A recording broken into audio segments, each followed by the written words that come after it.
वुज़ू किन चीज़ों से टूटता है? सबसे पहले मा खरज मिनस सबीलैन, दोनों रास्तों से जो चीज़ भी निकले। अल्लाह ताला ने निजासत के खुरूज के जो दो रास्ते बनाए हैं, इनसे जो चीज़ भी निकले वो वुज़ू को तोड़ती है, एक चीज़ के सिवा। वो ये है कि इल्ला रिहल क़ुबुली, कि बसा औक़ात आदमी को ऐसे महसूस होता है कि पेशाब की नाली से कोई हवा, वो लगता ही है कि कतरा खारिज हुआ है, लेकिन वो कतरा नहीं होता, कुछ भी नहीं होता, बिल्कुल कपड़े पे कुछ भी नहीं होता। वो एक हवा सी होती है, वो खारिज होती है, तो वो नहीं तोड़ती। उसके सिवा हर चीज़ तोड़ती है। पखाना हो, पेशाब हो, खून हो, कुछ हो निकले तो बहरहाल वुज़ू टूट जाएगा। एक चीज़ हो गई। और दूसरा आ गया वयनकुज़ुहु विलादतुन मिन गैरि रुयत दमिन, बच्चा पैदा हो औरत को, खून ना खारिज हो बिल्कुल किसी तरह का, तो भी उसका वुज़ू न रहा। खून अगर निकला तो फिर तो उसको निफास का खून कहते हैं। निफास का खून जो है वो गुस्ल वाजिब करता है। जब औरत उस खून से फारिग होती है, चाहे 10 दिन में फारिग हो जाए, चाहे वो 20 दिन में फारिग हो जाए, हफ्ते में फारिग हो जाए, ना निकले तो बिल्कुल ही ख़त्म हो गया मसला। ये निफास का जो खून है, इसका हुक्म मैं बयान कर दूँ, बात आ गई कि शरीयत में इसका हुक्म ज़्यादा से ज़्यादा 40 दिन है। अगर 40 दिन पर भी खून ना रुके तो फिर नमाज माफ़ नहीं होती। 40 दिन तक मैक्सिमम उसकी नमाज माफ़ हो सकती है अगर खून चलता रहे तो। और फिर उससे पहले जब भी बंद हो जाए, 20 दिन में बंद हो जाए, 2 हफ्ते में बंद हो जाए, खून ख़त्म हो जाए, तो उस पर नहाना फ़र्ज़ है। नहाए और नमाज शुरू कर दे। ये कुछ जहालत है हमारे यहाँ कि 40 दिन समझते पक्की नमाज माफ़ है। जी हाँ, उन्होंने 40 दिन की नमाज माफ़ खुद ही करके रखी हुई है, तो ये गलत चीज़ है।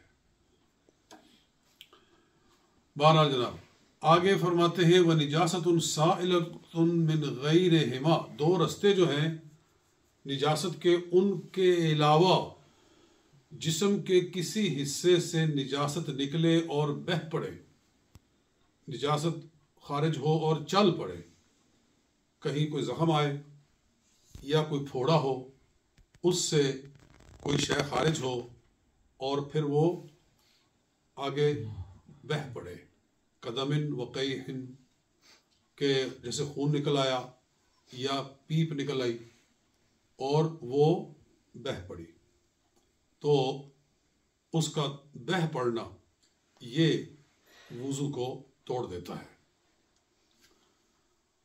और फरमाया वक़ई तामिन औ माइन औ अलकिन औ मिर्रतिन, कह आए चाहे खाने की हो, पानी की हो, और या इसी तरह से शोरबे की हो, जो भी कह के ज़रिए निकले, इज़ा मल अल्फामा, जब के मुँह भर कर हो, वहुवा मा ला यंतबिकु अलैहिल फम, और मुँह भर कर वो होती है कि जिसको आदमी कंट्रोल करना चाहे तो न कर सके, इल्ला बितकल्लुफ़िन, मगर बहुत तकल्लुफ़ के साथ। तो ऐसी कह वॉमिटिंग वुज़ू को तोड़ देती है। वह युजमा मुतफर्रिकुल फ़क़ई तहत सबबुहु, अगर ऐसा हो कि दिल ख़राब हुआ है और थोड़ी थोड़ी करके कह निकली है, अगर सोचा जाए कि वो इतनी है कि अगर वो इकट्ठी होती तो उसको नहीं रोका जा सकता था, तो भी उससे वुज़ू जाता रहा। इसका मतलब यह है कि अगर थोड़ी सी हो, मुंह भर कर ना हो, तो वुज़ू नहीं टूटता। और आगे चले तो फरमाते हैं कि वदमुन गलब अलल बुज़ाक, वो खून जो कि थूक पर गालिब आ गया, आदमी ने थूका तो लगा कि ज़्यादा खून है, यानी उसका रंग सुर्ख था, उसमें थूक कम और खून ज़्यादा नज़र आया, या अवसावाहु या बराबर हो, तो वज़ू टूट गया। इसका मतलब यह है कि अगर मामूली सी आलाइश उसमें खून की नज़र आई, ज़्यादा ऐसे ही लगा जैसे कि थूक ही है, तो फिर कुछ नहीं है, वज़ू नहीं टूटा है। व नौमुन लम ततमक्कन फीहिल मक़दतु बिल अर्दी, और सो जाना, ऐसा सोना कि जिसमें पीठ ज़मीन के ऊपर जमी हुई ना हो। ज़मीन के ऊपर आदमी अपने सहारे ना बैठा हुआ हो, जैसे आप बैठे हुए हैं, आप ज़मीन के ऊपर जम के बैठे हुए हैं, इस तरह अगर आप सो जाए तो नहीं टूटता। जैसे कई लोग नमाज के इंतज़ार में बैठे होते हैं तो उनको झोंका सा आ जाता है, ख़ासकर ये रमज़ान शरीफ में सुबह के वक्त नींद का गलबा होता है, तो बैठे बैठे थोड़ा सा ऐसे आदमी पर गुनूदगी सी हो जाती है। लेकिन ये आप अपने सहारे पर आप ज़मीन के ऊपर बैठे हुए हैं, मकाद जो है वो ज़मीन के ऊपर जमी हुई है, तो वो नहीं वज़ू को तोड़ती। लेकिन अगर टेक लगा के आदमी बैठा हुआ हो इस तरह से, उसकी ताबीर फुक़हा यूं फरमाते हैं कि वो इस तरह रिलैक्स हो कि अगर वो चीज़ पीछे से हटा ली जाए तो वो गिर जाए। अगर इस तरह से हो, जैसे मुझे देखिए कि मैं जैसे बैठा हुआ हूँ, तो इसका मतलब ये है कि मैं दीवार के साथ अगर टेक लगा कर बैठा हुआ हूँ, या कुर्सी से मैंने ऐसी टेक लगाई हुई है कि इस तरह बंदा अपने सहारे पर नहीं बैठा हुआ, मकद उसकी ज़मीन के ऊपर जमी हुई नहीं है, तो इस तरह की जो नींद है वो वज़ू को तोड़ देती है। चाहे आदमी लेट कर सोए, पहलू पे सोए, बैठ कर सोए, तो इस तरह सोए कि टेक लगाई हुई हो कि उसके गिरने का खतरा हो, तो उससे वज़ू टूट जाता है। और आगे फरमाया व इग़माउन, बेहोशी तारी हो जाए, व जुनून, जुनून हो जाए, व सुक्रुन, नशा हो जाए, ये चीज़ें भी वज़ू को तोड़ देती है।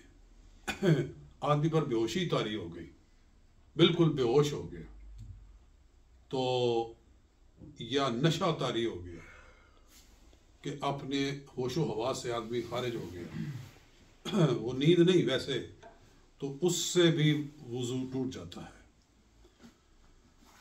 और आगे फरमाते वक़ह कहा तो बालिगिन यक़ज़ान फ़ी सलातिन ज़ाति रुकू व सुजूदिन, ऐसी नमाज जो कि रुकू सजदे वाली है, यानी कि आप कह लें कि इसमें से नमाज जनाजा निकल गई, रुकू और सुजूद वाली नमाज, आम जो नॉर्मल नमाज पढ़ी जाती है, ये नमाज हो, और एक शख्स जो कि बालिग है और बेदार है, वो नमाज में कहका लगा दे, नमाज में ऊंची आवाज से हंसे।